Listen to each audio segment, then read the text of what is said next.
جو شخص اس دعا کو آج پوری توجہ اور یقین کے ساتھ سن لیتا ہے اس کے لیے اللہ ایسے راستے کھول دیتا ہے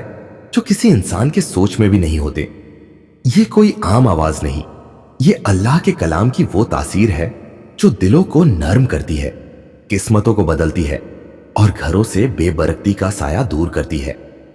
بہت سے لوگ کہتے ہیں ہم نے بہت کوشش کی، بہت علاج کرائے، لیکن پریشانی کم ہونے کا نام نہیں لیتی۔ ایسے لوگوں کے لیے ہی یہ دعا ہے۔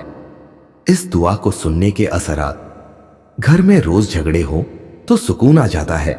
کاروبار میں رکاوٹیں ختم ہوتی ہیں، دکان میں دن بدن برکت محسوس ہونے لگتی ہے، کسی نے اگر جادو یا بندش کی ہو تو اس کا اثر ٹوٹتا ہے، بچوں کی تعلیم میں آ رہی رکاوٹیں دور ہوتی ہیں، بستر پر کروٹیں بدلنے والی بے چینی اللہ کے حکم سے راحت میں بدل جاتی ہے۔ کئی لوگوں نے ہمیں لکھ بھیجا، ہم نے اسے روزانہ سنا، شروع میں کچھ محسوس نہیں ہوا، لیکن 7 سے 10 دنوں میں ایک ایک کر کے مسئلے حل ہونے لگے، جیسے کوئی ہلکی سی ہوا چل رہی ہو اور سب صاف ہوتا جا رہا ہو۔ اصل بات یہ ہے کہ جب آپ کسی دعا کو توجہ سے، یقین سے سنتے ہیں تو وہ دعا صرف کانوں سے نہیں ٹکراتی، وہ دل میں اترتی ہے، اور جب دل بدلتا ہے تو حالات خود بخود بدل جاتے ہیں۔ اس لیے آج کی اس دعا کو ادھورا مت چھوڑیے، بیچ میں سکپ مت کیجیے، کیونکہ رحمت کا دروازہ ہر دن نہیں کھلتا۔ آج وہ دن ہو سکتا ہے جب اللہ آپ کی بھی پکار سن لے۔ تو بسم اللہ کہیے، اس دعا کو آخر تک سنیے، کمنٹ میں آمین ضرور لکھیے اور اسے کسی ایک اور ضرورت مند تک ضرور پہنچائیے۔ اعوذ باللہ من الشیطان الرجیم، بسم اللہ الرحمن الرحیم۔ يا أيها الناس اتقوا ربكم الذي خلقكم من نفس واحدة وخلق منها زوجها وبث منهما رجالا كثيرا ونساء واتقوا الله الذي تساءلون به والأرحام إن الله كان عليكم رقيبا وآتوا اليتامى أموالهم ولا تتبدلوا الخبيث بالطيب ولا تأكلوا أموالهم إلى أموالكم إنه كان حوبا كبيرا وإن خفتم ألا تقسطوا في اليتامى فانكحوا ما طاب لكم من النساء مثنى وثلاث ورباع فإن خفتم ألا تعدلوا فواحدة أو ما ملكت أيمانكم ذلك أدنى ألا تعولوا وآتوا النساء صدقاتهن نحلا فإن تبن لكم عن شيء منه نفسا فكلوا منه نساء مارئا وآتوا النساء صدقاتهن نحلا فإن تبن لكم عن شيء منه نفسا فكلوه هنيئا مريئا ولا تؤتوا السفهاء أموالكم التي جعل الله لكم قياما وارزقوهم فيها واكسوهم وقولوا لهم قولا معروفا وآتوا اليتامى حتى إذا بلغوا النكاح فإن آنستم منهم رشدا فادفعوا إليهم أموالهم ولا تأكلوها إسرافا وبدارا أن يكبروا وما كان غنيا فليستعفف وما كان فقيرا فليأكل بالمعروف فإذا دفعتم إليهم أموالهم فأشهدوا عليهم وكفى بالله حسيبا للرجال نصيب مما ترك الوالدان والأقربون وللنساء نصيب مما ترك الوالدان والأقربون مما قل منه أو كثر نصيبا مفروضا وإذا حضر القسمة أولو القربى واليتامى والمساكين فارزقوهم منها واسقوهم وقولوا لهم قولا معروفا وليخشى الذين لو تركوا من خلفهم ذرية ضعافا خافوا عليهم فليتقوا الله وليقولوا قولا سديدا إن الذين يأكلون أموال اليتامى ظلما إنما يأكلون في بطونهم نارا وسيصلون سعيرا يوصيكم الله في أولادكم للذكر مثل حظ الأنثيين فإن كن نساء فوق اثنتين فلهن ثلثا ما ترك وإن كان واحدة فلها النصف ولأبويه لكل واحد منهما مما ترك كان له فرف وإن كانت واحدة فلها نصف ولأبويه لكل واحد منهم السدس مما ترك كان له ولد فإن لم يكن له ولد وورثه أبواه فلأمه الثلث فإن كان له إخوة فلأمه السدس من بعد وصية يوصي بها أو دين آباؤكم وأبناؤكم لا تدرون أيهم أقرب لكم نفعا فريدة من الله إن الله كان عليما حكيما ولكم نصف ما ترك أزواجكم إن لم يكن لهن ولد فإن كان لهن ولد فلكم الربع مما تركن من بعد وصية يوصين بها أو دين ولهن الربع مما تركتم إن لم يكن لكم ولد فإن كان لكم ولد فلهن الثمن مما ترك من بعد وصية توصون بها أو دين وإن كان رجل يورث كلالة أو امرأة وله أخ أو أخت فلكل واحد منهم السدس فإن كان له أكثر من ذلك فهم شركاء في الثلث من بعد وصية يوصى بها أو دين غير مضار وصية من الله والله عليم حكيم تلك حدود الله ومن يطع الله ورسوله يدخله جنات تجري من تحتها الأنهار خالدين فيها وذلك الفوز العظيم ومن يرد الله ورسوله ويتعدى حدوده يدخله نارا خالدا فيها وله عذاب مهين واللاتي ياتين الفاحشة من نسائكم فاستشهدوا عليهن 4 منكم فإن شهدوا فأمسكوهن في البيوت حتى يتوفاهن الموت أو يجعل الله لهن سبيلا واللذان ياتيانها منكم فآذوهما فإن تابا وأصلحا فأعرضوا عنهما إن الله كان توابا رحيما إنما التوبة على الله للذين يعملون السوء بجهالة ثم يتوبون من قريب فأولئك يتوب الله عليهم والله كان الله عليما حكيما وليست التوبة للذين يعملون السيئات حتى إذا حضر أحدهم الموت قال إني تبت الآن ولا الذين يموتون وهم كفار أولئك أعتدنا لهم عذابا أليما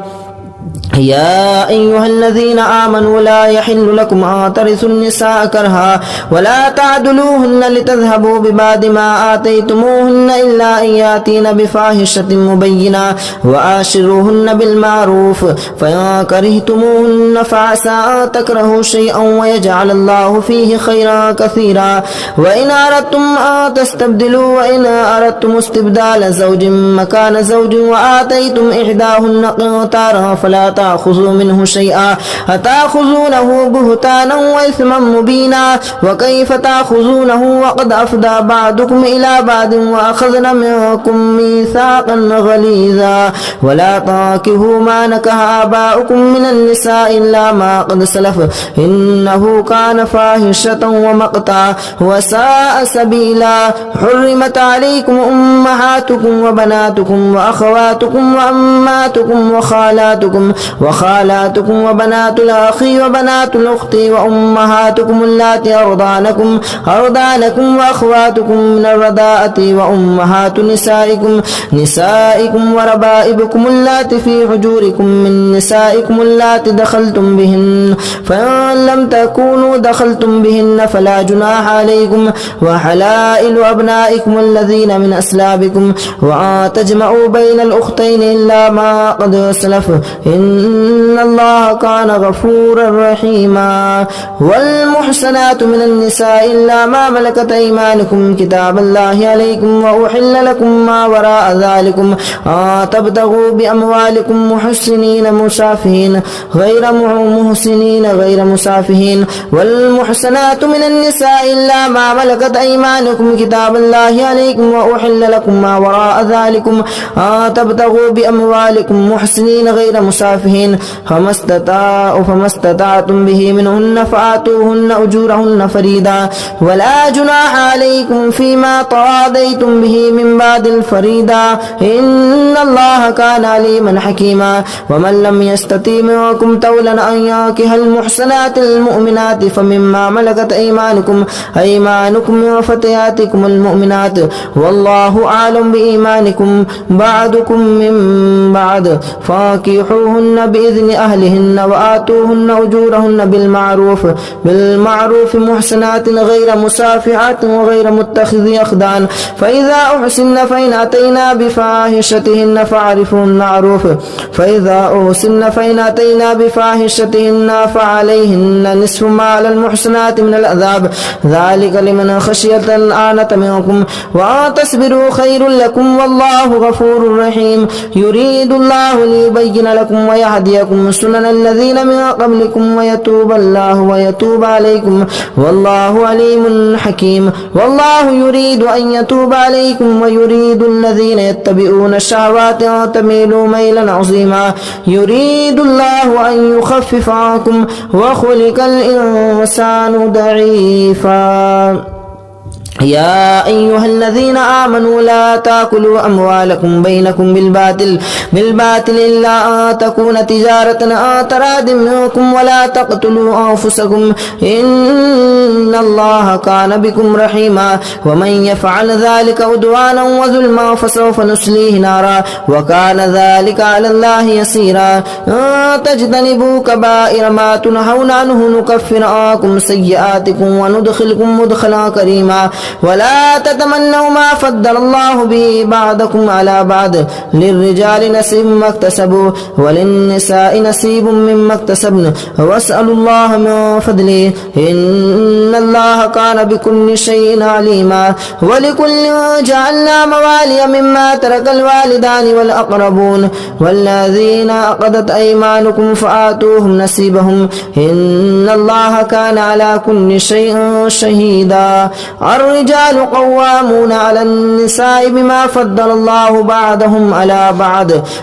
بعض وبما أنفقوا من أموالهم فالصالحات قانتات حافظات للغيب ما حفظ الله واللاتي تخافون نشوزهن فإذوهن واهجروهن في المضاجع واضربوهن فإن أطعنكم فلا تبغوا عليهن سبيلا إن الله كان عليما كبيرا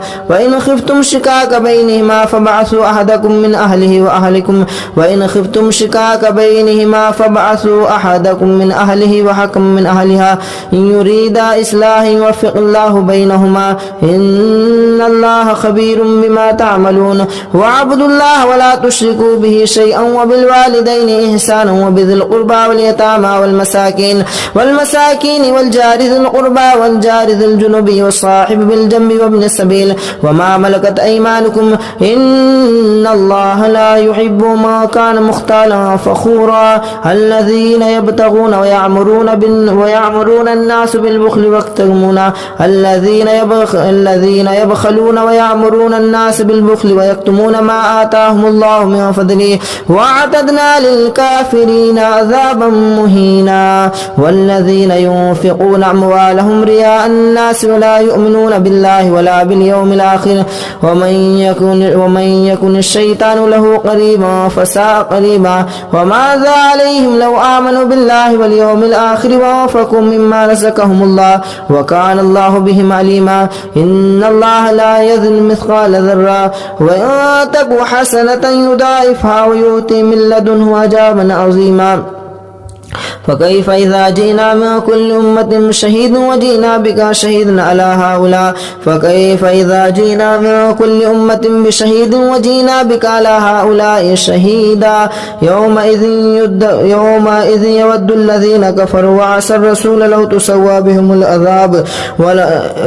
يود الذين كفروا وعصوا الرسول لو تسوى بهم الأرض ولا يكتمون الله حديثا يا أيها الذين آمنوا لا تقربوا الصلاة كنتم سكارى فلا حتى تعلموا ما تقولون ولا جنبا إلا آسري سبيله حتى تغتسلوا وإن كنتم مرضى أو على سفر أو جاء أحد منكم من الغائط لو مستم النساء فلم تجدوا ماء فتيمموا سعيدا طيبا فامسحوا بوجوهكم وأيديكم إن الله كان عفوا غفورا ألم تر إلى الذين أوتوا نصيبا من الكتاب يشترون الضلالة ويريدون أن تضلوا السبيل والله أعلم بأعدائكم وكفى بالله وليا ولا وكفى بالله نصيرا من الذين هادوا يحرفون الكلم عن مواضعه ويقولون سمعنا وعصينا واسمع غير مسمع ورائنا ليا بألسنتهم وطعنا في دينهم ولو أنهم قالوا سمعنا وأطعنا واسمع وانظرنا لكان خيرا لهم وأعظم ولكن لعنهم الله بكفرهم فلا يؤمنون إلا قليلا يا أيها الذين أوتوا الكتاب آمنوا بما نزلنا مصدقا لما معكم من قبل أن نطمس وجوها فنردها على أدبارها أو نلعنهم فما لعنا أصحاب السبت وكان أمر الله مفعولا إن الله لا يغفر أن يشرك به ويغفر ما دون ذلك لمن يشاء ومن يشرك بالله فقد افترى إثما عظيما ألم تر إلى الذين يزكون أنفسهم بل الله يزكي من يشاء ولا يظلمون فتيلا انظر كيف يفترون على الله الكذب وكفى به إثما مبينا ألم تر إلى الذين أوتوا نصيبا من الكتاب يؤمنون بالجبت والطاغوت ويقولوا للذين كفروا هؤلاء أهدى من الذين آمنوا سبيلا أولئك الذين لعنهم الله ومن يلعن الله فلا تجد له نصيرا أم لهم نصيب من الملك فإذا لا يؤتون الناس نقيرا أم يحسدون الناس على ما آتاهم الله من فضله فقد آتينا على إبراهيم الكتاب والحكمة وآتيناهم ملكا عظيما فمنهم من آمن به ومنهم من صد عنه وكفى بجهنم سعيرا إن الذين كفروا بآياتنا سوف نسليهم نارا كلما نضجت جلودهم بدلناهم جلودا غيرها هؤلاء فمنهم من آمن به ومنهم من صد عنه وكفى بجهنم سعيرا إن الذين كفروا بآياتنا سوف نسليهم نارا كلما نضجت جلودهم بدلناهم جلودا غيرها ليذوقوا العذاب إن الله كان عزيزا حكيما والذين آمنوا وعملوا الصالحات سندخلهم جنات تجري من تحتها الأنهار خالدين فيها أبدا لهم فيها أزواج مطهرة وندخلهم ذلا ذليلا إن الله يأمركم أن تؤدوا الأمانات إلى أهلها وإذا حكمتم بين الناس أن تحكموا بالعدل إن الله نعم ما يعظكم به إن الله كان سميعا بصيرا يا أيها الذين آمنوا أطيعوا الله وأطيعوا الرسول وأولي الأمر منكم فإن تنازعتم في شيء فردوه إلى الله والرسول إن كنتم تؤمنون بالله واليوم الآخر ذلك خير وأحسن تأويلا ألم تر إلى الذين يزعمون أنهم آمنوا بما أنزل إليك وما أنزل من قبلك يريدون أن يتحاكموا إلى الطاغوت وقد أمروا أن يكفروا به ويريد الشيطان أن يضلهم ضلالا بعيدا وإذا قيل لهم تعالوا إلى ما أنزل الله وإلى الرسول رأيت المنافقين يصدون عنك صدود الله فكيف إذا أصابتهم مصيبة بما قدمت أيديهم ثم جاءوك يحلفون بالله إن أردنا إلا إحسانا وتوفيقا أولئك الذين يعلم الله ما في قلوبهم فاعرض عنهم وإذهم وقل لهم في أنفسهم قولا بليغا وما أرسلنا من رسول إلا ليطاع بإذن الله ولو أنهم إذ ظلموا أنفسهم جاءوك فاستغفروا الله واستغفر لهم الرسول لوجدوا الله توابا رحيما فلا وربك لا يؤمنون حتى يحكموك فيما شجر بينهم ثم لا يجدوا في أنفسهم حرجا مما قضيت ويسلموا تسليما ولو أنا كتبنا عليهم أن اقتلوا أنفسكم أو اخرجوا من دياركم ما فعلوه إلا قليل منهم ولو أنهم فعلوا ما يؤذون به لكان خيرا لهم وأشد تثبيتا وإذا لآتيناهم من لدنا أجرا عظيما ولهديناهم صراطا مستقيما ومن يطع الله والرسول فأولئك مع الذين أنعم الله عليهم من النبيين والصديقين والشهداء والصالحين وحسن أولئك رفيقا ذلك الفضل من الله وكفى بالله عليما يا أيها الذين آمنوا خذوا حذركم فانفروا ثبات أو انفروا جميعا وإن منكم لمن ليبطئن فإن أصابتكم مصيبة قال قد أنعم الله علي إذ لم أكن معهم شهيدا ولئن أصابكم فضل من الله ليقولن ولئن أصابكم فضل من الله ليقولن كأن لم تكن بينكم وبينهم مودة يا ليتني كنت معهم فأفوز فوزا عظيما فليقاتل في سبيل الله الذين يشترون الحياة الدنيا بالآخرة ومن يقاتل في سبيل الله فيقتل أو يغلب فسوف نؤتيه أجرا عظيما وما لكم لا تقاتلون في سبيل الله والمستضعفين من الرجال والنساء والولدان الذين يقولون ربنا أخرجنا من هذه القرية الظالم أهلها واجعل لنا من لدنك وليا واجعل لنا من لدنك نصيرا الذين يأكلون الربا لا يقومون إلا كما يقوم الذي ألم تر إلى الذين قيل لهم كفوا أيديهم وأقيموا الصلاة وآتوا الزكاة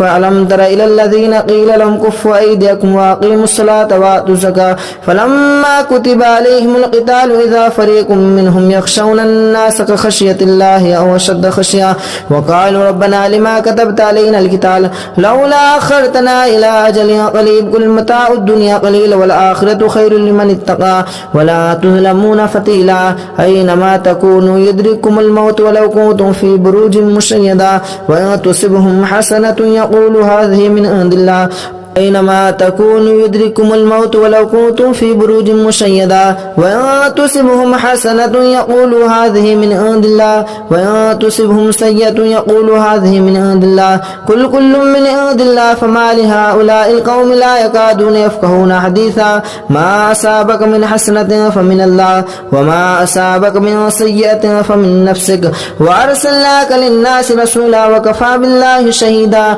من يطيع الرسول فقد أطاع الله وما تولى فما أرسلناك عليهم حفيظا ويقولون طاعة فإذا برزوا من عندك ميت طائفة منهم غير الذين تقولون والله يكتمون ما تكنون فأعرض عنهم وتوكل على الله وكفى بالله وكيلا أفلا يتدبرون القرآن ولو كان من عند الله لوجدوا فيه اختلافا كثيرا وإذا جاءهم أمر من أمرنا اختلفوا أذاؤوا فيه ولو ردوه إلى الرسول وإلى الأمر منهم لعنة الله ينبتهم وإذا جاءهم أمر من أمرنا بلا خوف أذاؤوا به ولو ردوه إلى الرسول وإلى أولي الأمر منهم لعلمه الذين يستنبتونه منهم ولولا فضل الله عليكم ورحمته لاتبعتم الشيطان إلا قليلا فقاتل في سبيل الله لا تكلف إلا نفسها وحرد المؤمنين عسى الله أن يكف بعث الذين كفروا والله أشد بعثا وأشد تنكيلا من يشفع شفاعة حسنة يكن له نصيب منها ومن يشفع شفاعة سيئة يكن له نصيب منها وكان الله على كل شيء مقيتا وإذا حييتم بتحية فحيوا بأحسن منها أو ردوها إن الله كان على كل شيء حسيبا الله لا إله إلا هو ليجمعنكم إلى يوم القيامة لا ريب فيه ومن أصدق من الله حديثا فما لكم في المنافقين فئتين والله أركسهم بما كسبوا أتريدون أن تهدوا من أضل الله ومن يضلل الله فلا تجد له سبيلا ودوا لو تكفرون كما كفروا فتكونون سواء فلا تتخذوا منهم أولياء حتى يهاجروا في سبيل الله فإن تولوا فخذوهم واقتلوهم حيث وجدتموهم ولا تتخذوا منهم وليا ولا نصيرا إلا الذين يصلون إلى قوم بينكم وبينهم ميثاق أو جاءوكم وحدثت صدورهم أو يقاتلوكم أو يقاتلوا قومهم ولو شاء الله لسلطهم عليكم فلقاتلوكم فإن اعتزلوكم فلم يقاتلوكم وألقوا إليكم السلام فما جعل لكم عليكم سبيلا ستجدون آخرين يريدون أن يأمنكم ويأمنوا قوم قومهم كلما ردوا إلى الفتنة أركسوا فيها فإن لم يعتزلوكم ويلقون إليكم السلام ويكفوا أيديهم فيأخذوهم واقتلوهم حيث ثقفتموهم وأولئكم جعلنا لكم عليهم سلطانا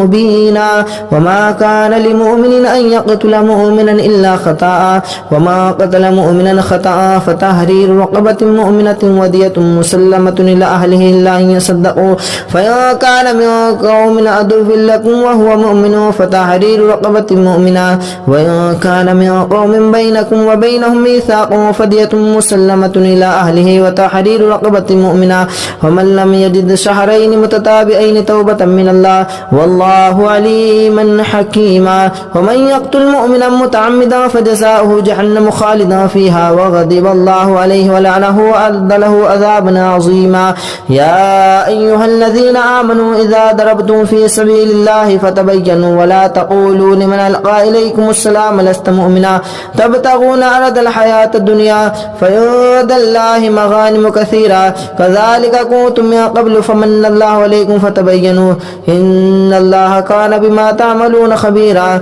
لا يستوي القائدون من المؤمنين غير أولي الضرر والمجاهدون في سبيل الله بأموالهم وأنفسهم فضل الله المجاهدون بأموالهم وأنفسهم على القائدين درجة وكلا وعد الله الحسنى وفضل الله المجاهدين على القائدين أجرا عظيما درجات منه ومغفرة ورحمة وكان الله غفورا رحيما إن الذين توفاهم الملائكة ظالمي أنفسهم قالوا فيما كنتم قالوا كنا مستضعفين فيهم قالوا لم تكن أرض الله واسعة فتحاجر فيها فأولئك مأواهم جهنم وساءت مصيرا إلا المستضعفين من الرجال والنساء والولدان لا يستطيعون حيلة ولا يهتدون سبيلا فأولئك عسى الله أن يعفو عنهم وكان الله عفوا غفورا ومن يهاجر في سبيل الله يجد في الأرض مراغما كثيرا وسعا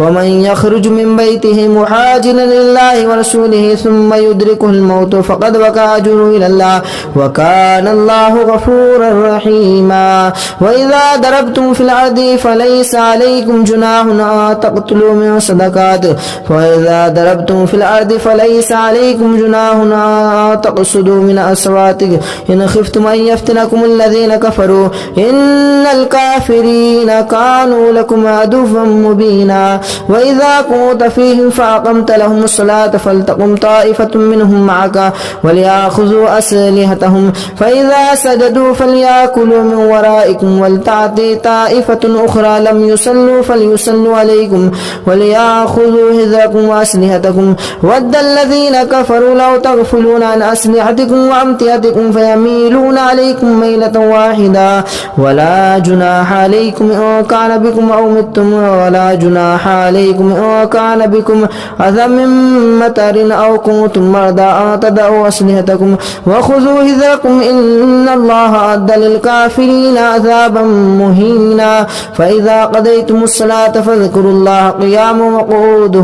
وقعودا وعلى جنوبكم فإذا اطمأننتم فأقيموا الصلاة إن الصلاة كانت على المؤمنين كتابا موقوتا ولا تهنوا في ابتغاء القوم تكونوا تعلمون فإنهم يعلمون كما تعلمون وترجون من الله ما لا يرجون وكان الله عليما حكيما إنا أنزلنا إليك الكتاب الحق لتحكم بين الناس بما أراكم الله ولا تكن للخائنين خصيما واستغفر الله إن الله كان غفورا رحيما ولا تجادل عن الذين يخافون عنهم إن الله لا يحب ما كان خوانا أثيما يستخفون من الناس ولا يستخفون من الله وهو معهم إذ يبيتون ما لا يرضى من القول وكان الله بما يعملون محيطا ها أنتم هؤلاء جادلتم عنهم في الحياة الدنيا فمن يجادل الله عنهم يوم القيامة أم من يكون عليهم وكيلا ومن يعمل سواء أو يظلم نفسه ثم يستغفر الله يجد الله غفورا رحيما ومن يكسب فإنما يكسبه على نفسه وكان الله عليما حكيما ومن يكسب خطيئة أو إثما ثم يقوم به بريء منهم فقد احتمل بهتانا وإثما مبينا ولولا فضل الله عليك ورحمته لحمت طائفة منكم أن يضلوك وما يضلون إلا أنفسهم وما يضرون من شيء وأنزل الله عليك الكتاب والحكمة وعلمك ما لم تكن تعلم وكان فضل الله عليك عظيما لا خير في كثير من نجواهم إلا من أمر بالصدقة أو معروف أو إصلاح بين الناس ومن يفعل ذلك ابتغاء مرضات الله فسوف نؤتيه أجرا عظيما ومن يشاقق الرسول من بعد ما تبين له الهدى ويتبع غير سبيل المؤمنين نوله ما تولى ونصليه جهنم وساءت مسيرا إن الله لا يغفر أن يشرك به ويغفر ما دون ذلك لمن يشاء ومن يشرك بالله فقد ضل ضلالا بعيدا إن يدعون من دونه إلا إناثا وإن يدعون إلا شيطانا مريدا لعنه الله وقال لأتخذن من عبادك نصيبا مفرودا ولأضلنهم ولأمنينهم ولآمرنهم فليبتكن آذان الأنعام ولآمرنهم فلا يغيرن خلق الله ومن يتخذ الشيطان وليا من دون الله فقد خسر خسرانا مبينا يعدهم ويمنيهم وما يعدهم الشيطان إلا غرورا أولئك مأواهم جهنم ولا يجدون عنها محيصا والذين آمنوا وعملوا الصالحات سندخلهم جنات تجري من تحتها الأنهار خالدين فيها أبدا وعد الله حقا ومن أصدق من الله قيلا ليس بأمانيكم ولا أماني أهل الكتاب من يعمل سوءا يجز به ولا يجد له من دون الله وليا ولا نصيرا ومن يعمل من الصالحات من ذكر أو أنثى وهو مؤمن فأولئك يدخلون الجنة ولا يظلمون نقيرا ومن أحسن دينا ممن أسلم وجهه لله وهو محسن واتبع ملة إبراهيم حنيفا واتخذ الله إبراهيم خليلا ولله ما في السماوات وما في الأرض وكان الله بكل شيء محيطا ويستفتونك في النساء قل الله يفتيكم فيهن وما يتلى عليكم في الكتاب في يتامى النساء اللاتي لا تؤتونهن ما كتب لهن وترغبون وتنكحوهن والمستضعفين من الولدان وتقوموا لليتامى بالقسط وما تفعلوا من خير فإن الله كان به عليما وإن امرأة خافت من بالها نشوزا أو إيرادا فلا جناح عليهما أن يصلحا بينهما صلحا والصلح خير وأهدرت الأنفس الشح وأن تحسنوا وتتقوا فإن الله كان بما تعملون خبيرا ولا تستطيعوا تعدلوا بين النساء ولو حرصتم فلا تميلوا كل الميل فتذروها كالمعلقة وأن تصلحوا وتتقوا فإن الله كان غفورا رحيما وإن يتفرقا يغني الله كلا من سعته وكان الله واسعا حكيما ولله ما في السماوات وما في الأرض ولقد وصينا الذين أوتوا الكتاب من قبلكم وإياكم أن اتقوا الله وأن تكفروا فإن لله ما في السماوات وما في الأرض وكان الله غنيا حميدا ولله ما في السماوات وما في الأرض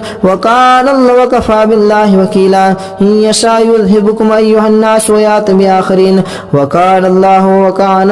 الله على ذلك قديرا ما كان يريد ثواب الدنيا فنعم الله ثواب الدنيا والآخرة ما كان يريد ثواب الدنيا فعند الله ثواب الدنيا والآخرة وكان الله سميعا بصيرا يا أيها الذين آمنوا كونوا قوامين بالقسط شهداء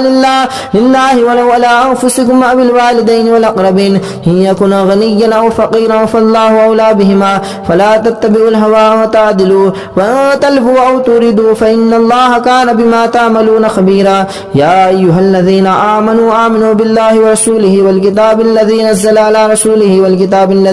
والكتاب الذي أنزل من قبل ومن يكفر بالله وملائكته وملائكته وكتبه ورسله واليوم الآخر فقد دل ضلالا بعيدا. إن الذين آمنوا ثم كفروا ثم آمنوا ثم كفروا ثم ازدادوا كفرا لم يكن الله إن الذين آمنوا ثم كفروا ثم آمنوا ثم كفروا ثم ازدادوا كفرا لم يكن الله ليغفر لهم ولا ليهديهم سبيلا. بشر المنافقين بأن لهم عذابا أليما. الذين يتخذون الكافرين أولياء من دون المؤمنين أيبتغون عندهم العزة فإن العزة لله جميعا. وقد نزل عليكم في الكتاب أن إذا سمعتم آيات الله يكفر بها ويستهزأ بها فلا تقعدوا معهم حتى يخوضوا في حديث غيره إنكم إذا مثلهم إن الله جامع المنافقين والكافرين في جهنم جميعا. الذين يتربصون بكم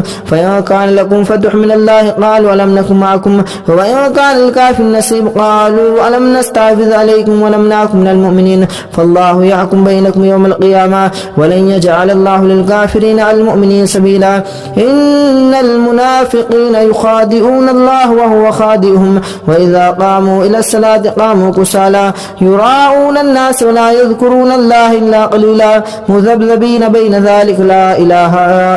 إلا هؤلاء ولا إله هؤلاء ومن يضل الله فلا تجد له سبيلا. يا أيها الذين آمنوا لا تتخذوا الكافرين أولياء من دون المؤمنين أتريدون أن تجعلوا لله عليكم سلطانا مبينا. إن المنافقين في الدرك الأسفل من النار ولا تجد لهم نصيرا إلا الذين تابوا وأصلحوا واعتصموا بالله وأخلصوا دينهم لله فأولئك مع المؤمنين وسوف يؤتيهم الله مؤمنين أجرا عظيما. ما يفعل الله بعذابكم إن شكرتم وآمنتم وكان الله شاكرا عليما. لا يحب الله الجهر بالسوء من القول إلا من ظلم وكان الله سميعا عليما. إن تبدوا خيرا أو تخفوه أو تعفوا عن سوء فإن الله كان عفوا قديرا. إن الذين يكفرون بالله ورسله ويريدون أن يفرقوا بين الله ورسله أولئك هم الذين كفروا بالله ورسله ويريدون أن يفرقوا بين الله ورسله ويقولون نؤمن ببعض ونكفر ببعض ويريدون أن يتخذوا بين ذلك سبيلا. أولئك هم الكافرون حقا واعتدنا للكافرين عذابا مهينا. والذين آمنوا بالله ورسوله ولم يفرقوا بين أحد منهم أولئك سوف يؤتيهم أجورهم وكان الله غفورا رحيما. يسألونك أهل الكتاب أن تنزل عليهم كتابا من السماء فقد سألوا موسى أكبر من ذلك فقالوا أرنا الله جهرة فأخذتهم الصاعقة بظلمهم ثم اتخذوا الإجل من بعد ما جاءتهم البينات فعفونا عن ذلك وآتينا موسى سلطانا مبينا. ورفعنا فوقكم الطور بسيماهم وقلنا لهم ادخلوا الباب سجدا وقولوا لهم تعالى معروفا وأخذهم ميثاق غير معروف. فمما نقضهم ميثاقهم وكفرهم بآيات الله وقتلهم الأنبياء بغير حق وقولهم قلوبنا غلف بل لعنهم الله بكفرهم فقليلا ما يؤمنون وبكفرهم وقولهم على مريم بهتانا عظيما وقولهم إنا قتلنا المسيح ابن مريم بل افترى فمنهم من آمن به ومنهم من كف عنه. وبما نقضهم ميثاقهم وكفرهم بآيات الله وقتلهم الأنبياء بغير حق وقولهم قلوبنا غلف بل تبع الله عليها بكفرهم فلا يؤمنون إلا قليلا وبكفرهم وقولهم على مهتان عظيما وقولهم إنا قتلنا المسيح عيسى ابن مريم رسول الله وما قتلوه وما صلبوه ولكن سلم وإن الذين اختلفوا لفي شك منه بل افترى عليكم سلطانا مبينا. يا أيها الذين آمنوا استعينوا بالصبر والصلاة إن الله مع الصابرين بل افترى عليه عليما وكان الله عزيزا حكيما. أعوذ بالله من الشيطان الرجيم. بسم الله الرحمن الرحيم. يا أيها الذين آمنوا أوفوا بالعقود أحلت لكم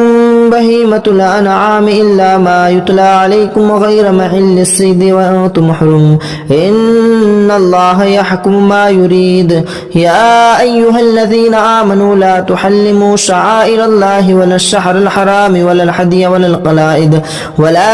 آمين البيت الحرام يبتغون فضلا من ربهم ورضوانا وإذا حللتم فاستعدوا ولا يجرمنكم شنعان قوم أن صدوكم عن المسجد الحرام أن تعتدوا وتعاونوا على البر والتقوى ولا تعاونوا على الإثم والعدوان واتقوا الله إن الله شديد العقاب حرمت عليكم الميتة والدم ولحم الخنزير وما أهل لغير الله به والمنخنقة والموقوذة والمتردية والنتيحة وما أكل السبع إلا ما ذكيتم وما ذبح على النسب وتستقسموا بالأزلام ذلكم فسق اليوم يئس الذين كفروا من دينكم فلا تخشوهم واخشون اليوم أكملت لكم دينكم وأتممت عليكم نعمتي ورضيت لكم الإسلام دينا فمن اضطر في مخمسة غير متجانف إثم فإن الله غفور رحيم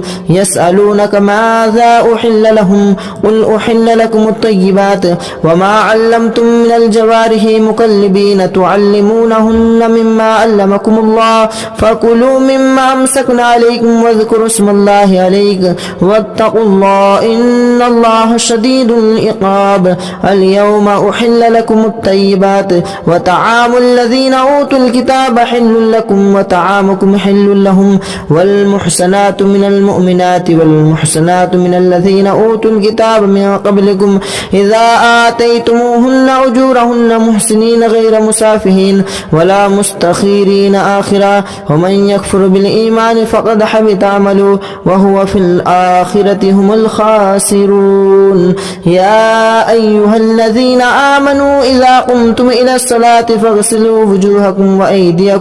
وأيديكم إلى المرافق وامسحوا برؤوسكم وأرجلكم إلى الكعبين وإن كنتم جنبا فطهروا وإن كنتم مرضى أو على سفر خير لكم من الغيام أو لمسكنكم النساء فلم تجدوا ماء فتيمموا صعيدا طيبا فامسحوا بوجوهكم وأيديكم ما يريد الله ليجعل عليكم من حرج ولكن يريد ليطهركم وليتم نعمته عليكم لعلكم تشكرون واذكروا نعمة الله عليكم وميثاقه الذي واثقكم به إذ قلتم سمعنا وأطعنا واتقوا الله إن الله عليم بذات الصدور يا أيها الذين آمنوا كونوا قوامين لله شهداء بالقسط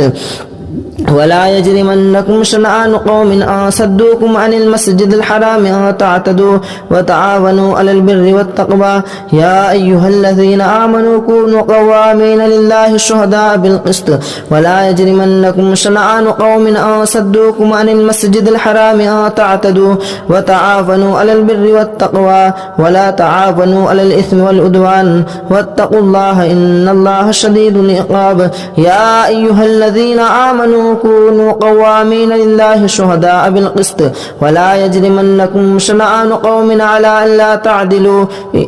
اعدلوا هو أقرب للتقوى واتقوا الله إن الله خبير بما تعملون وعد الله الذين آمنوا وعملوا الصالحات لهم مغفرة وأجر عظيم والذين كفروا وكذبوا بآياتنا أولئك أصحاب الجحيم يا أيها الذين آمنوا اذكروا نعمة الله عليكم إذ هم قوم أن يبسطوا إليكم أيديهم فكف أيديهم عنكم واتقوا الله وعلى الله فليتوكل المؤمنون ولقد أخذ الله ميثاق بني إسرائيل وبعثنا منهم 12 نقيبا وقال الله إني معكم لئن أقمتم الصلاة وآتيتم الزكاة وآمنتم برسلي وأزرتموهم وأقرضتم الله قرضا حسنا لأكفر عنكم سيئاتكم ولأدخلنكم جنات تجري من تحتها الأنهار فما كفر بعد ذلك منكم فقد ضل سواء السبيل وبما بما نقضهم ميثاقهم لعناهم وجعلنا قلوبهم قاسية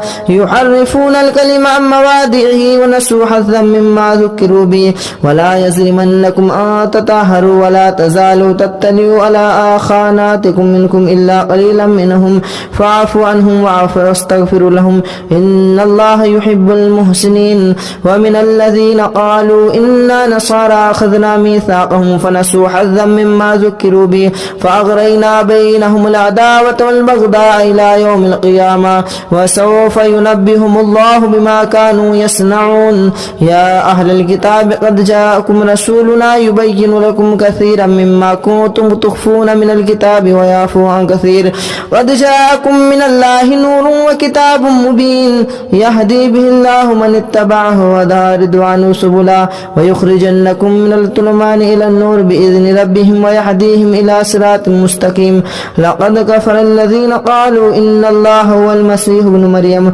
قل فمن يملك من الله شيئا إن أراد بكم أو أراد بكم مثلا لقد كفر الله قالوا إنه هو السميع العليم قل من يملك من السماء شيئا إلا أن أراد أن يهلي من المرسينة لقد كفر الذين قالوا إن الله هو المسيح ابن مريم قل فمن يملك من الله شيئا إن أراد أن يهلك المسيح ابن مريم وأمه وما في الأرض جميعا ولله ملك السماوات والأرض وما بينهما يخلق ما يشاء والله على كل شيء قدير.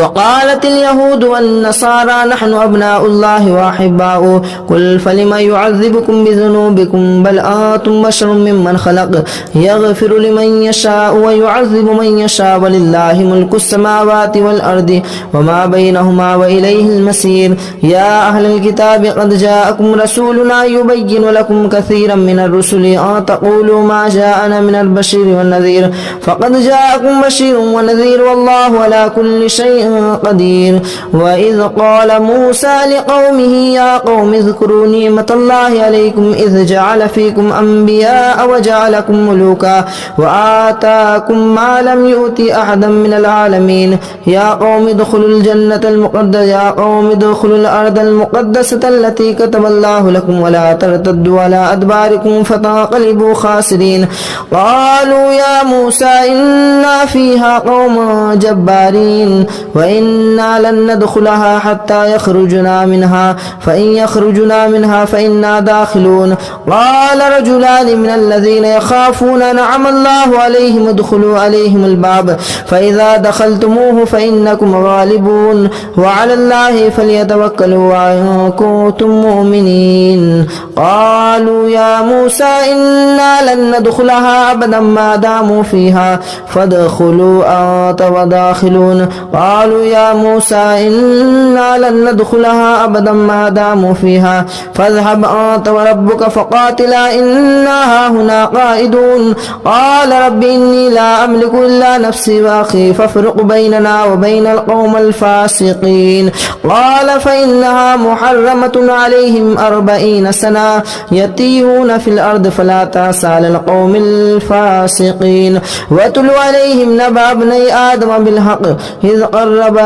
قربنا قلنا يا بأوا بكم واتل عليهم نبأ ابني آدم بالحق إذ قربا قربانا فتقبل من أحدهما ولم يتقبل من الآخر قال لا تقبل من الآخر لئن بسطت إلي لئن بسطت واتل عليهم نبأ ابني آدم بالحق إذ قربا قربانا فتقبل من أحدهما ولم يتقبل من الآخر قال أقتلنك قال إنما يتقبل الله من المتقين لئن بسطت إلي يدك لتقتلني ما أنا بباسط يدي لأقتلك إني أخاف الله رب العالمين إني أريد أن تبوء بإثمي وإثمك فتكون من أصحاب النار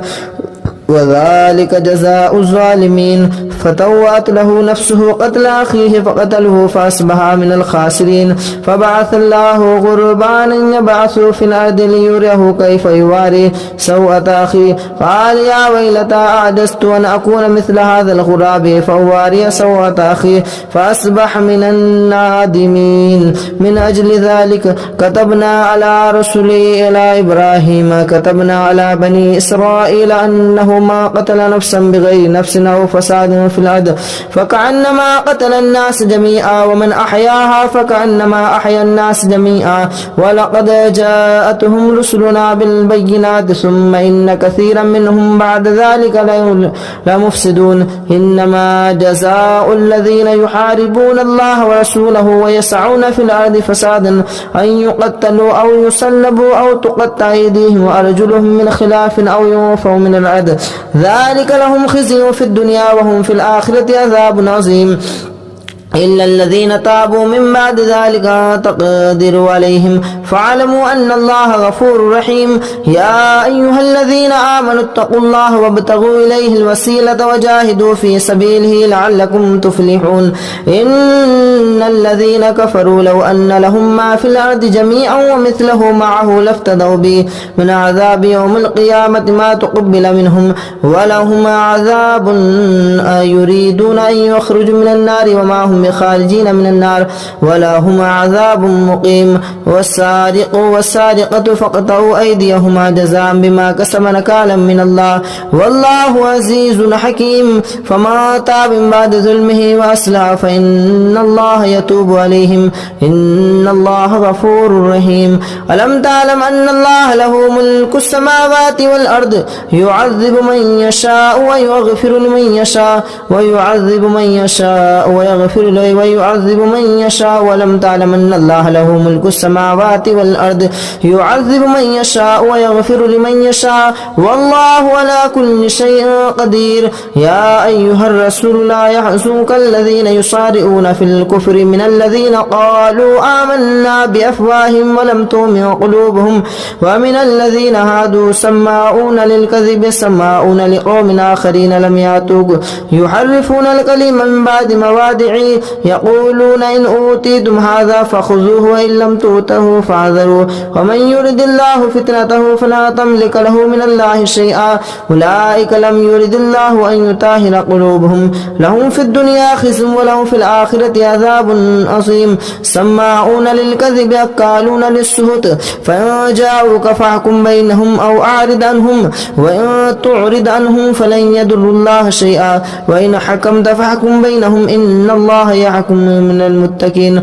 وكيف يحكمونك وعندهم التوراة فيها حكم الله ثم يتولون من بعد ذلك وما أولئك بالمؤمنين إنا أنزلنا التوراة فيها هدى والنور يحكم بها النبيون الذين أسلموا للذين هادوا والربانيون والأحبار بما استحفظوا من كتاب الله وكانوا عليه شهداء فلا تخشوا الناس واخشوني ولا تشتروا بآياتي ثمنا قليلا ومن لم يحكم بما أنزل الله فأولئك هم الكافرون وكتبنا عليهم فيها أن النفس بالنفس والعين بالعين والأنف بالأنف والأذن بالأذن والسن بالسن والجروح قصاص فما تصدق به فهو خير كفارة الله ومن لم يحكم بما أنزل الله فأولئك هم الظالمون وقفينا على آثارهم بعيسى ابن مريم مصدقا لما بين يديه من التوراة وآتيناه الإنجيل فيه هدى والنور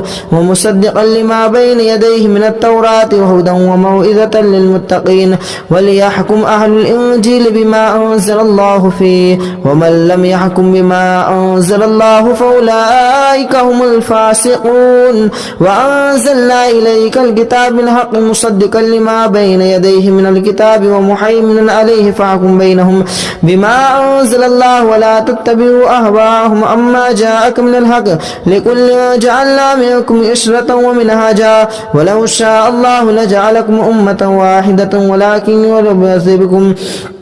ولو شاء الله لجعلكم أمة واحدة ولكن ليبلوكم فيما آتاكم فاستبقوا الخيرات إلى الله مرجعكم جميعا فينبئكم بما كنتم فيه تختلفون وأن يحكم بينهم بما أنزل الله ولا تتبع أهواءهم وحذرهم أن يفتنون عن بعد ما أنزل الله إليك فإن توليتم فاعلموا أنما يريد الله أن يصيبكم الله ببعضه ذنوبهم وإن كثيرا من الناس لفاسقون أفحكم الجاهلية يبغون ومن أحسن من الله حكما لقوم يوقنون يا أيها الذين آمنوا لا تتخذوا اليهود والنصارى أولياء بعضهم أولياء بعض ومن يتولهم منكم فإنه بهم إن الله لا يهدي القوم الفاسقين فترى الذين في قلوبهم مرض يسارعون فيهم يقولون نخشى أن تصيبهم دائرة فعسى الله أن يأتي بالفتح وأمر بأمره فيصرف الله من يشاء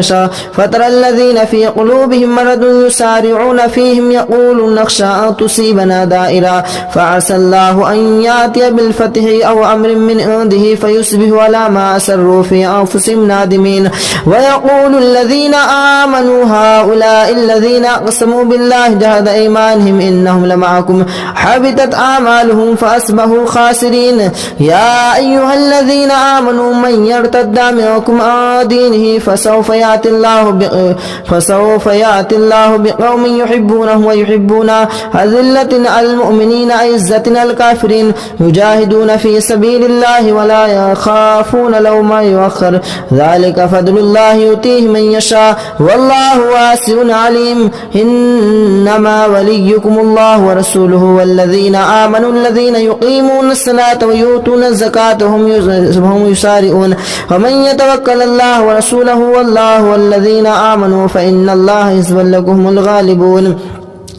يا أيها الذين آمنوا لا تتخذوا الذين اتخذوا دينكم هزوا ولعبا من الذين أوتوا الكتاب من قبلكم والكفار أولياء واتقوا الله إن كنتم مؤمنين وإذا ناديتم إلى الصلاة اتخذوها هزوا ولعبا ذلك بأنهم قوم لا يعقلون قل يا أهل الكتاب هل تنقمون منا إلا أن آمنا بالله وما أنزل إلينا وما أنزل من قبل وأن أكثركم فاسقون قل هل أنبئكم بشر من ذلك مثوبة عند الله من لعنهم الله وغضب عليه وجعل منهم القردة والخنازير والعبد الطاغوت أولئك شر مكانا وأضل عن سواء السبيل وإذا جاءوكم قالوا آمنا وقد دخلوا بالكفر وهم قد خرجوا به والله أعلم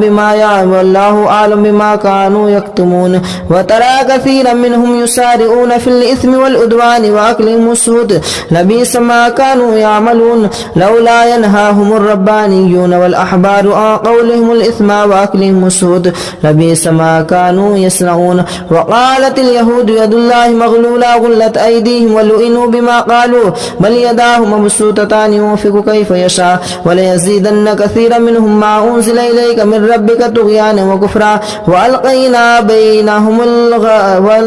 بينهم العداوة والبغضاء إلى يوم القيامة كلما أوقدوا نارا للحرب أطفأ الله ويسعون في الأرض فسادا والله لا يحب المفسدين ولو أن أهل الكتاب آمنوا واتقوا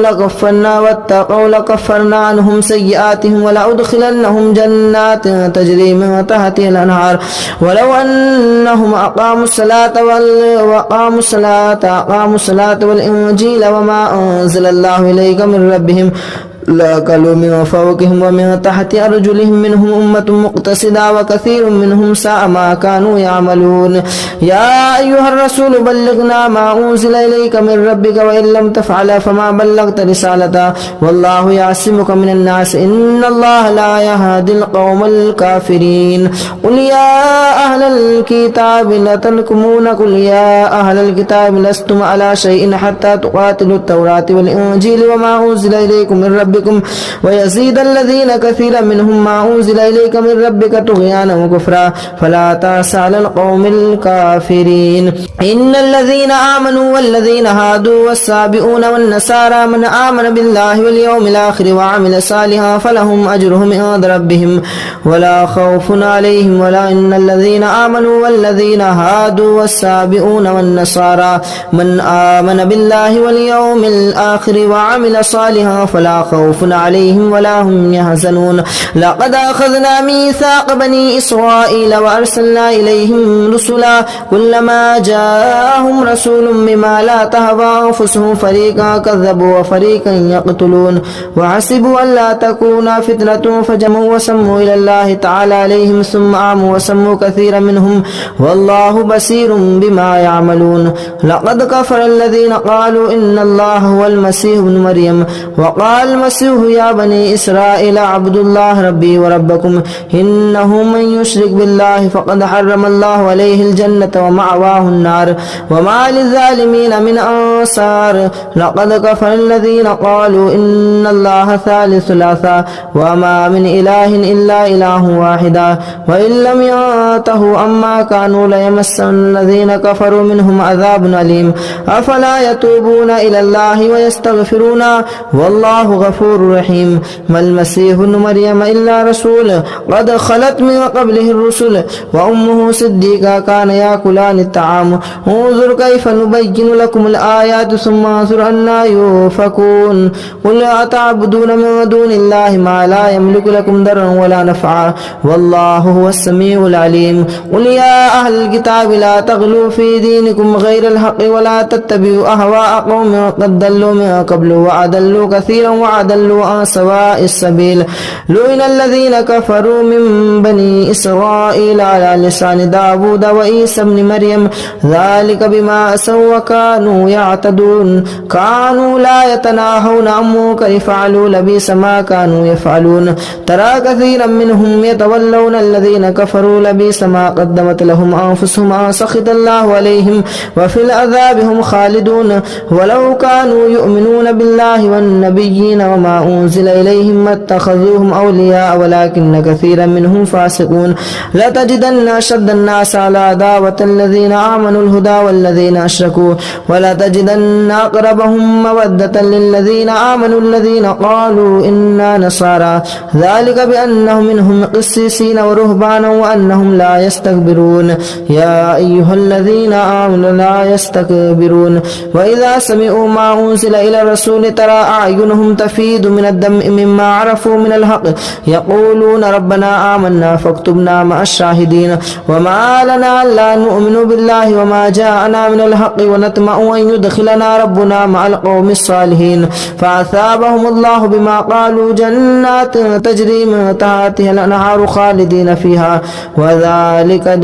وذلك جزاء المحسنين والذين كفروا وكذبوا بآياتنا أولئك أصحاب الجحيم يا أيها الذين آمنوا لا تحرموا طيبات ما أحل الله لكم ولا تعتدوا إن الله لا يحب المعتدين وكلوا مما رزقكم الله حلالا طيبا واتقوا الله الذي أنتم به مؤمنون لا يؤاخذكم الله باللغو في أيمانكم ولكن يؤاخذكم بما عقدتم الأيمان فكفارته إطعام 10 مساكين من أوسط ما تطعمون أهليكم أو كسوتهم أو تحرير رقبة فمن لم يجد فصيام 3 أيام ذلك كفارة أيمانكم إذا حلفتم واحفظوا أيمانكم كذلك يبين الله لكم آياته لعلكم تشكرون يا أيها الذين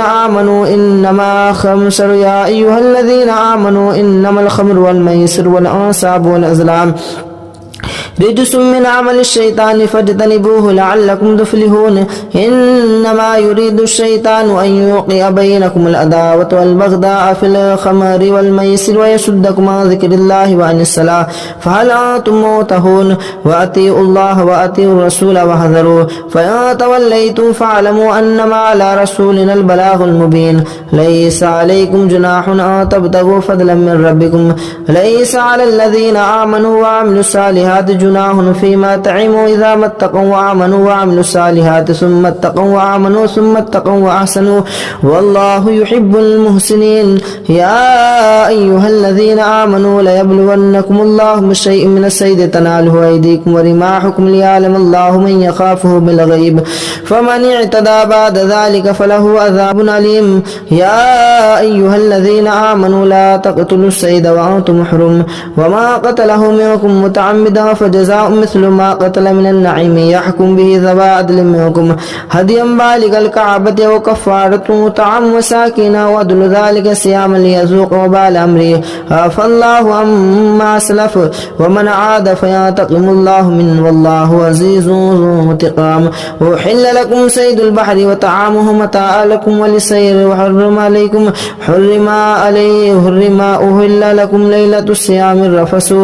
أحل لكم صيد البحر وطعامه متاعا لكم وللسيارة وحرم عليكم صيد البر ما دمتم حرما واتقوا الله الذي إليه تهشرون جعل الله الكعبة البيت الحرام قياما للناس والشهر الحرام والهدي والقلائد ذلك لتعلموا أن الله يعلم ما في السماوات وما في الأرض وأن الله بكل شيء عليم اعلموا أن الله شديد العقاب وأن الله غفور رحيم ما على الرسول إلا البلاغ والله يعلم ما تبدون ما تكتمون قل لا يستوي الخبيث والطيب ولو أعجب كثرة الخبيث فاتقوا الله يا أولي الألباب لعلكم تفلحون يا أيها الذين آمنوا لا تسألوا عن أشياء تبد لكم ما تسوكم ولا تسألوا عنها حين ينزل القرآن تبد لكم عفى الله عنها والله غفور حليم قد سألها قوم من قبلكم ثم أصبحوا بها كافرون ما جعل الله من بحيرة ولا سائبة ولا وسيلة ولا حام ولكن الله كفروا يفعلون ما الكذبين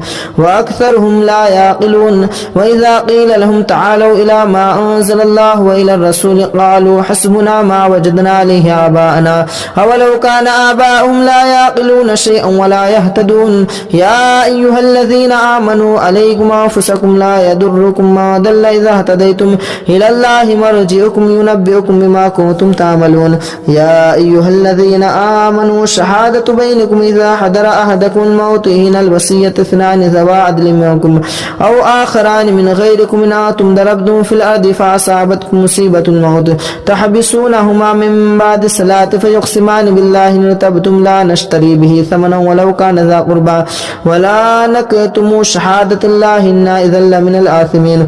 فإن أثر على أنهم استحق إثما فآخران يقومان مقامهما من الذين استحق عليهم الأوليان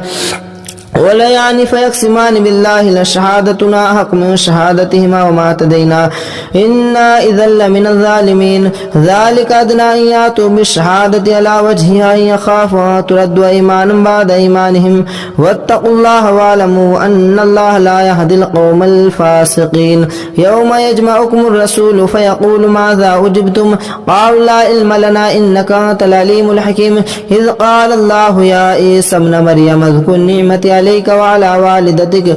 إذ أيدتك بروح القدس تكلم الناس في المهد وكهلا وإذ علمتك الكتاب والحكمة والتوراة والإنجيل وإذ تخلق من الطين كهيئة الطير بإذني فتنفخ فيها فتكون طيرا بإذني وتبرئ الأكمه والأبرص بإذني وإذ تخرج الموت بإذني وإذ كففت بني إسرائيل عنك إذ جئتهم بالبينات فقال الذين كفروا منهم إن هذا إلا سحر مبين وإذ أوحيت إلى الحواريين أن آمنوا بي وبرسولي قالوا آمنا واشهد بأننا مسلمون إذ قال الحواريون يا عيسى ابن مريم هل يستطيع ربك أن ينزل علينا مائدة من السماء قال اتقوا الله إن كنتم مؤمنين قالوا نريد أن نأكل منها وتطمئن قلوبنا ونعلم قد صدقتنا ونكون عليها من الشاهدين قال عيسى ابن مريم اللهم ربنا أنزل علينا مائدة من السماء قال الله إن الله وإذ قال الله يا عيسى ابن مريم أنت قلت للناس تكفر قالوا سبحانك لا أقول لكم بالله إن كنتم تقولون ما كنت لكم إلا من أوتي به أن اعبدوا الله وكنتم به شهيد منكم إن تعذبكم ففريقا كذبتم قال الله هذا يوم ينفع صادق لهم جنات تجري من تحت الأنهار خالدين فيها أبدا رضي الله عنهم ورضوا عنه لله ملك السماوات وما في الأرض وهو على كل شيء قدير. بسم الله الرحمن الرحيم. سورة أنزلناها وفرضناها وأنزلناها فيها آيات بينات لعلكم تذكرون. الزانية والزاني فاجلدوا كل واحد منهما 100 جلدة ولا تأخذكم بهما رافة في دين الله إن كنتم تؤمنون بالله واليوم الآخر وليشهد عذابهما طائفة من المؤمنين الزاني لا ينكح إلا زانية أو مشركة والزانية لا ينكحها إلا زان أو مشرك وحرم ذلك على المؤمنين والذين يرمون المحصنات ثم لم يأتوا بأربعة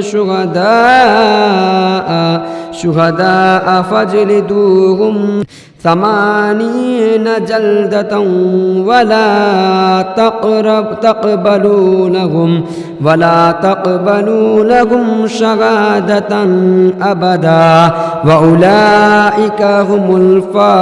الفاسقون إلا الذين تابوا من بعد ذلك وأصلحوا فإن الله غفور رحيم والذين يرمون أزواجهم ولم يكن لهم شهداء إلا أنفسهم فشهادة أحدهم أربع شهادات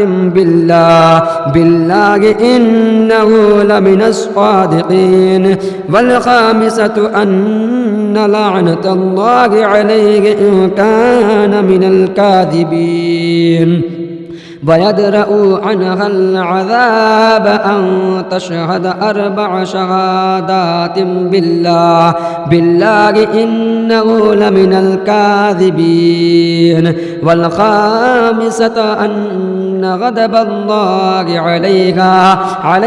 إن كان من الصادقين ولولا فضل الله عليكم ورحمته وأن الله تواب حكيم إن الذين جاءوا بالإفك عصبة منكم لا تحسبوه شرا لكم بل هو خير لكم لكل امرئ منهم ما اكتسب من الإثم فالذين تولى كبره منهم له عذاب عظيم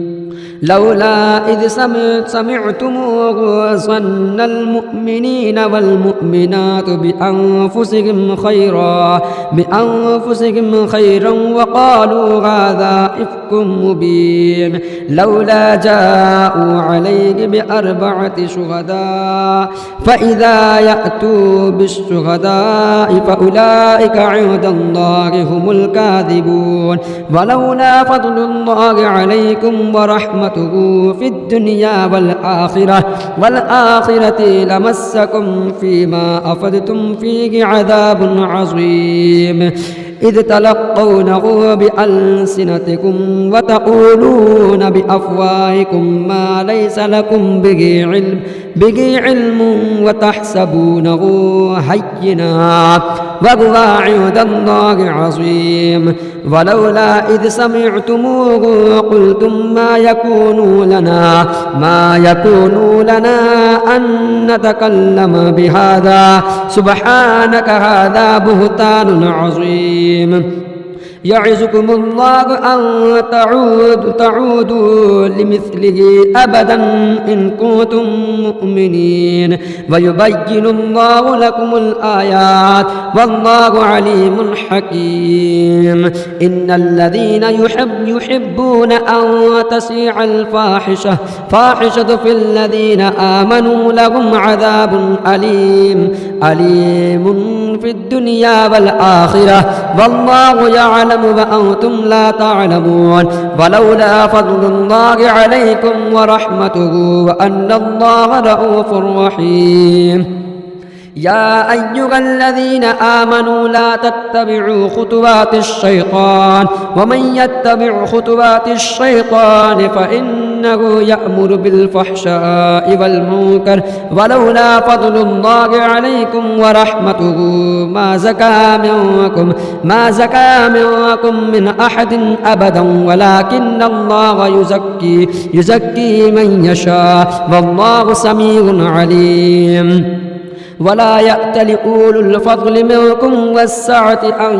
يؤتوا أولي القربى والمساكين والمهاجرين في سبيل الله وليعفوا وليصفحوا ألا تحبون أن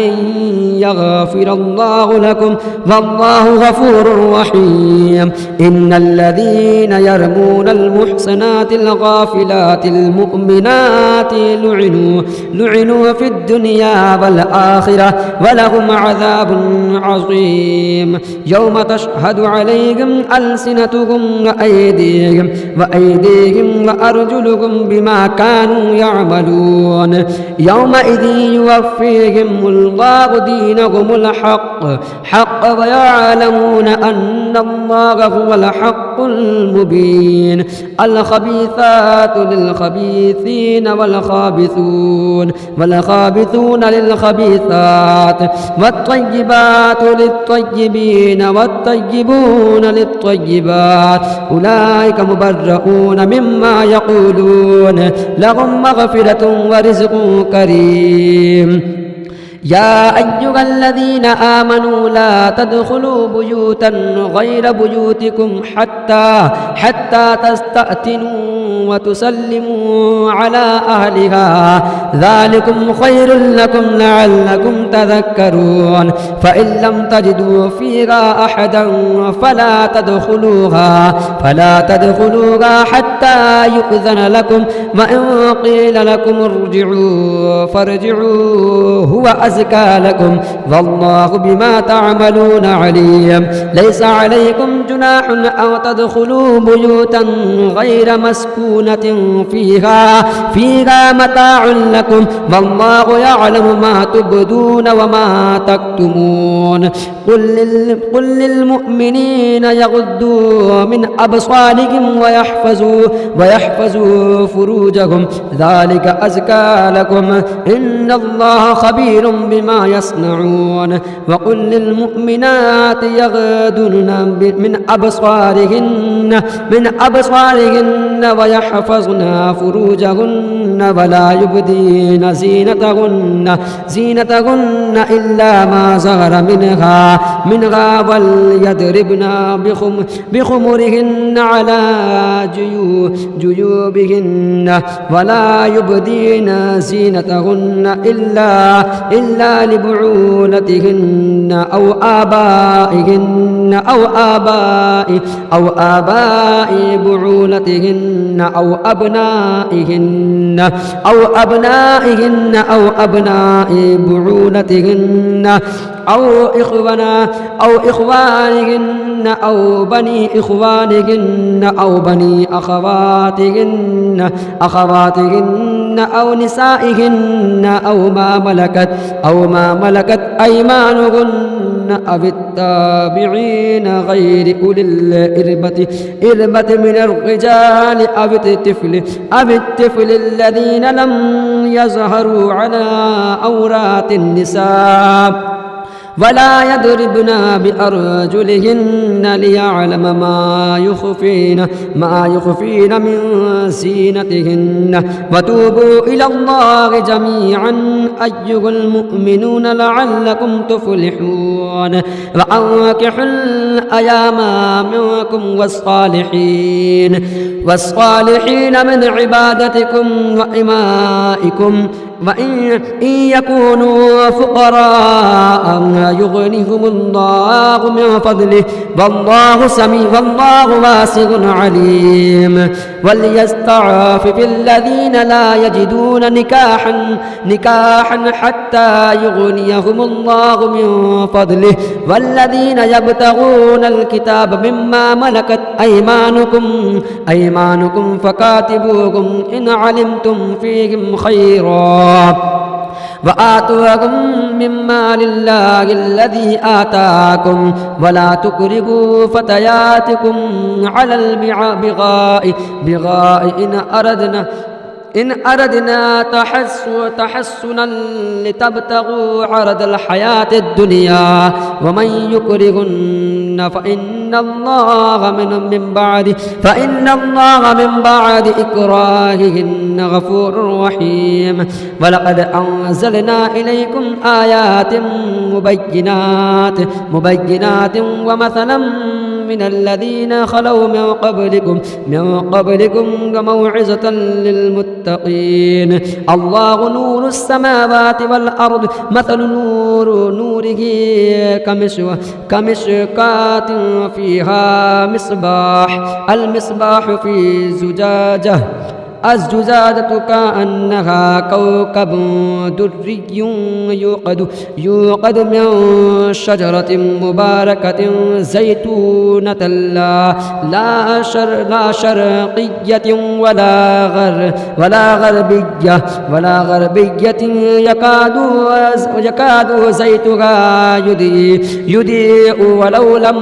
تمسسه نارا. نور على نور يهدي الله لنوره من يشاء ويضرب الله الأمثال للناس والله بكل شيء عليم. في بيوت أذن الله أن ترفع ويذكر فيها اسمه يسبح له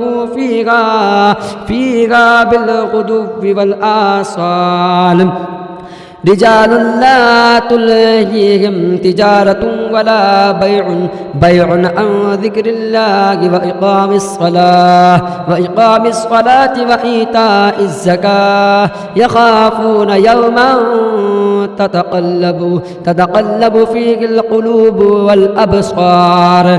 ليجزيهم الله أحسن ما عملوا ويزيدهم من فضله والله يرزق من يشاء بغير حساب. والذين كفروا أعمالهم كسراب بقيعة يحسبه الزمان ماء حتى إذا جاءه لم يجده شيئا ووجد الله عنده فوفاه حسابه والله سريع الحساب. أو كظلمات في بحر لجي يغشاه موج من فوقه سحاب ظلمات بعدها فوق بعد إذا أخرج يده له يقد يراها ومن لم يجعل الله له نورا فما له من نور. ألم تر أن الله يسبح له ما في السماوات والأرض والطير صافات كل قد علم صلاته وتسبيحه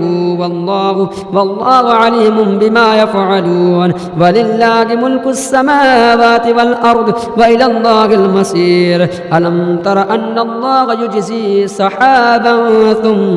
ثم يؤلف بينه ثم يجعله ركما فترى الودق يخرج من خلاله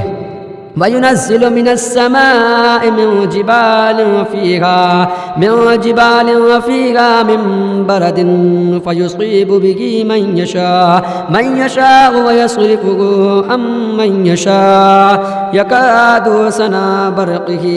برقه يذهب بالأبصار يقلب الله الليل والنهار إن في ذلك لعبرة لأولي الأبصار. والله خلق كل دابة مما فمنهم من يمشي على بطنه ومنهم من يمشي على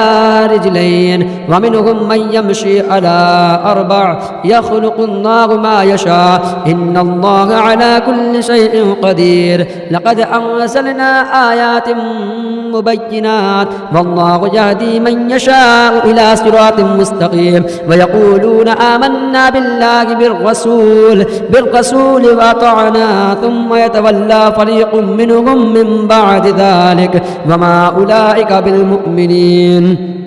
وإذا دعوا إلى الله ورسوله ليحكم بينهم إذا فريق منهم معرضون وإن يكن لهم الحق يأتوا إليه مذعنين أفي قلوبهم مرض أم ارتابوا أم يخافون أن يحيف الله عليهم ورسوله بل أولئك هم الظالمون إنما كان قول المؤمنين إذا دعوا إلى الله ورسوله ليحكم بينهم أن يقولوا سمعنا وأطعنا وأولئك هم المفلحون ومن يطيع الله ورسوله ويخشى الله ويتقه فأولئك هم الفائزون وأقسموا بالله جهد أيمانهم لئن أمرتهم ليخرجن قل لا تقسموا طاعة معروفة إن الله خبير بما تعملون قل أطيعوا الله وأطيعوا الرسول فإن تولوا فإن الله عليه ما حمل وعليكم ما حملتم وإن تطيعوه تهتدوا وما على الرسول إلا البلاغ المبين وعد الله الذين آمنوا منكم وعملوا الصالحات ليستخلفنهم في الأرض كما استخلف الذين من قبلهم وليمكنن لهم دينهم الذي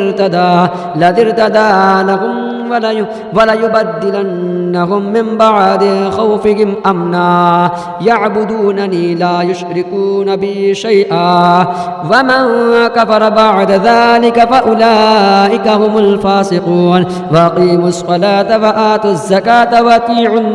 وأطيعوا الرسول لعلكم ترحمون لا تحسبن الذين كفروا معجزين في الأرض ومأواهم النار ولبئس المصير يا أيها الذين آمنوا ليستأذنكم الذين ملكت أيمانكم والذين لم يبلغوا الحلم منكم 3 مرات من قبل صلاة الفجر وحين تضعوا ثيابكم من الزهيرة ومن بعد صلاة العشاء 3 عورات لكم ليس عليكم ولا عليهم جناح بعدهن توافون عليكم بعضكم على بعض كذلك يبين الله لكم الآيات والله عليم حكيم وإذا بلغ الأطفال منكم الحلم فليستأذنوا كما استأذن الذين منكم من قبلهم كذلك يبين الله لكم الآيات والله عليم حكيم والقواعد من النساء اللاتي لا يرجون نكاحا فليس عليهن جناح أن يدعن ثيابهن غير متبرجات بزينة وأن يستعففن خيرا لهن والله سميع عليم ليس على الأعمى حرج ولا على الأعرج حرج ولا على المريض حرج ولا على أنفسكم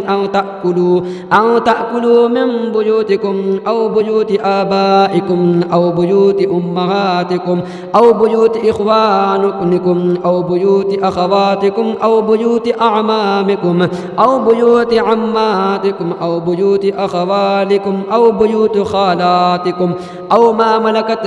ما ملكتم مفاتحه